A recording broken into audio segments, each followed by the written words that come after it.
The Philip Kingsley Elasticizer is an iconic, award-winning pre-shampoo treatment that claims to restore strength, elasticity and shine. This video is my first impressions review of it.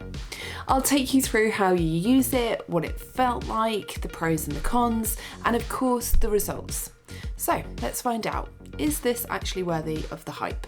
It's meant to be particularly good for dry hair, in need of hydration and frizz control. Two things I definitely need in spades. So I've got fairly high hopes. Also, a lovely subscriber recommended it, which makes me think this one might be less likely to end up in my hair care product graveyard. You know what I mean, right? RIP. The directions say to apply to very damp hair. I use my mister bottle to get my hair really wet. Okay, so this is a guess, but I'm assuming that by wetting your hair before application, the product can penetrate the hair more easily and perhaps more deeply. I worked in sections to make sure my hair was really wet. There are lots of different sizes available of this product, which I personally think is great when you want to test something out before committing to buying like 500ml of the stuff. I actually found this 40ml bottle on Amazon. I'll include the link in the description box because I couldn't see that size available on their website. The product has a thick, rich, creamy, quite luxurious texture. I applied generous amounts in sections to try and make sure that I had a really good even coverage and coating on my hair.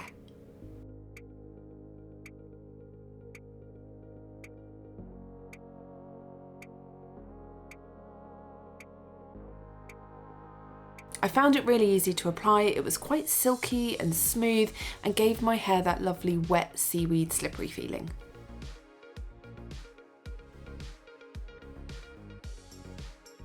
Now, the product is not bond repair, but it also describes itself as not a traditional mask. It claims to reduce damage from the first use, quench the thirst of dry hair, restore elasticity, banish tangles and frizz, add shine. Honestly, the list goes on and on. Once fully applied, you need to put on a shower cap. Now, I happen to have one of those freebies from a hotel, so that's what I used. Directions say to leave this on for a minimum of 20 minutes. God damn, I look hot. Smoking hot.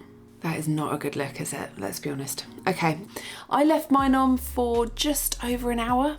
The website says the longer the better and that you can actually leave it on overnight. I decided that if I liked the results, I definitely think I'll give that a try next time.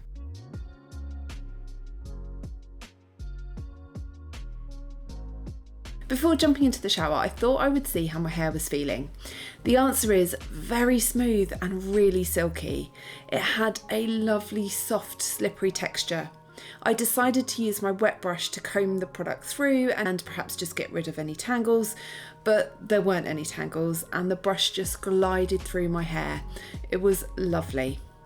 In the shower, I first thoroughly rinsed out the product, and my hair felt soft and stayed completely tangle free. I usually find that as soon as water hits my hair, it roughens, even if I've used a pre-treatment like a bond repair or an oil. That was not the case with the Philip Kingsley Elasticizer.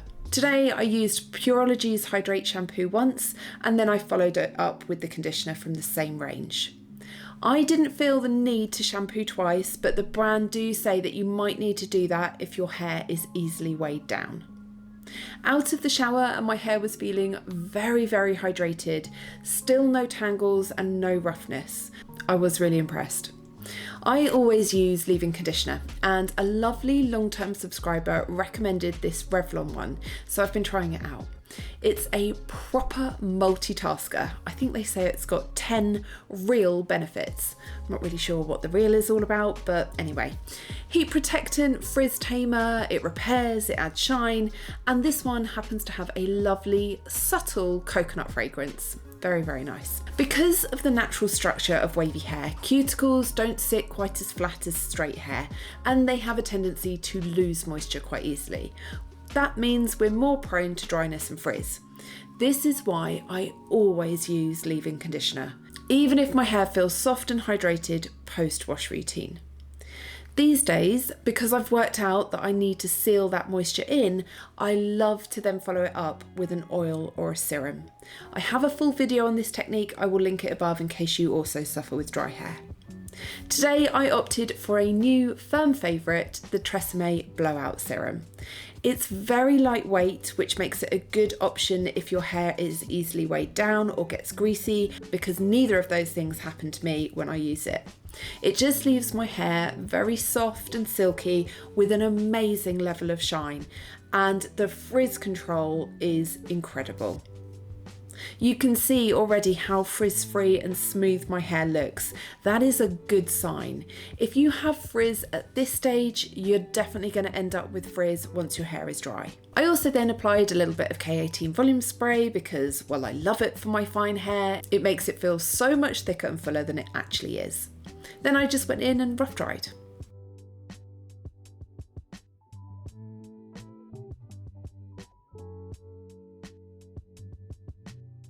I recently bought this new blow dry vented brush from Tangle Teezer.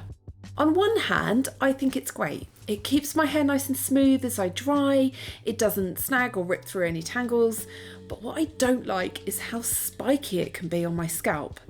I try to remember to just use it through the mid-lengths and ends because I'm not a baby, but honestly it bloody hurts if I get it near my roots. Any recommendations for a more scalp-friendly vented hairbrush would be gratefully received. Thank you.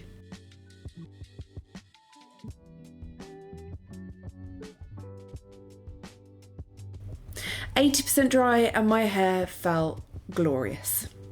It was practically frizz-free. That is a huge win for me. So far, super happy. Now this may sound strange to you, or you might think, oh my god, yes, me too. But my hair always takes a little while to calm down. That's the only way I can really put it. At first it gets a bit floofy and frizzy, but once it's 100% dry and it's had a couple of hours to settle, I find it's smoother, sleeker and softer. My hair really did feel so gorgeous. So far, super happy. I definitely could have just left my hair at this stage and feel confident that I was going to have a lovely hair day. But personally, I prefer my wavy hair to have a little bit more shape and style.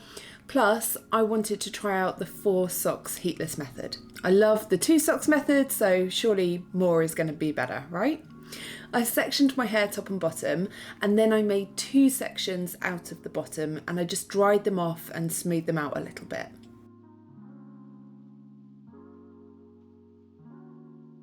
Look how lovely and shiny my hair looks. I'm not being vain or boastful when I say that, I promise. It's just that it's naturally so much harder for wavy hair to achieve shine. Shine is created when light can reflect from hair, and that is just much easier for straight textures to achieve. Obviously, the way that I've styled with the rough drying and brushing has helped keep it a little bit smoother than, say, it would be naturally, but I mean, still, I'm going to take the win and say thank you very much, Philip Kingsley Elasticizer. Okay, I'm sure that I have a video of a socks method, but I've definitely not done 4 before, so I thought I would briefly talk you through how I did it. It's really simple, and honestly I think the socks method is one of my favourite looks. I brush through the section of hair to smooth it, and then you want to twist that section around a sock. Preferably a soft, fluffy one. I know it sounds strange, but trust me, it does actually make a difference. You want to put the toe end at the top of your hair with the bottom opening towards the bottom of your hair. Now this is a weird tip, but I actually find it so much easier to twist my hair around the sock if I don't look at what I'm doing in the mirror. So I just gaze off into the distance and wrap my hair around the sock. Once the hair's wrapped round, I then flip the toe end gently down over and then tuck the open end over the top. It's really hard to describe, but hopefully by watching the video at the same time, it kind of makes sense.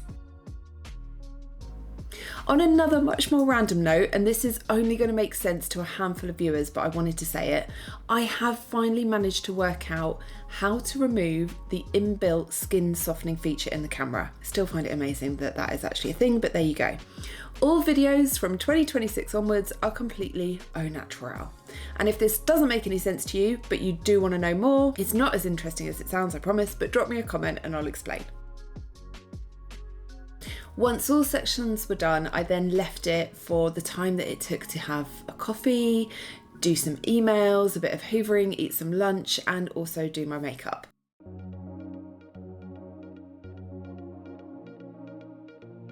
So now ready to remove the socks, just gently undo and let that wave release itself. Honestly, I just think that is such a beautiful wavy curl.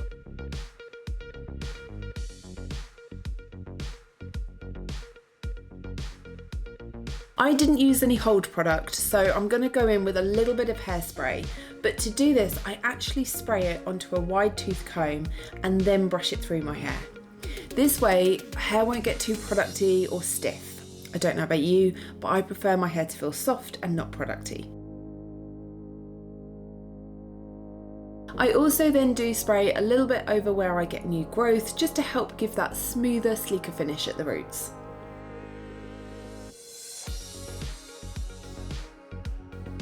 I was very impressed with the results of my hair today. It felt healthy and soft, and I loved the shine level. I also think that the product did an incredible job at taming frizz. At 43, my hair is naturally on the dry side these days, but it felt very hydrated using this pre-shampoo treatment. Overall, really happy, and I will definitely be trying it out overnight.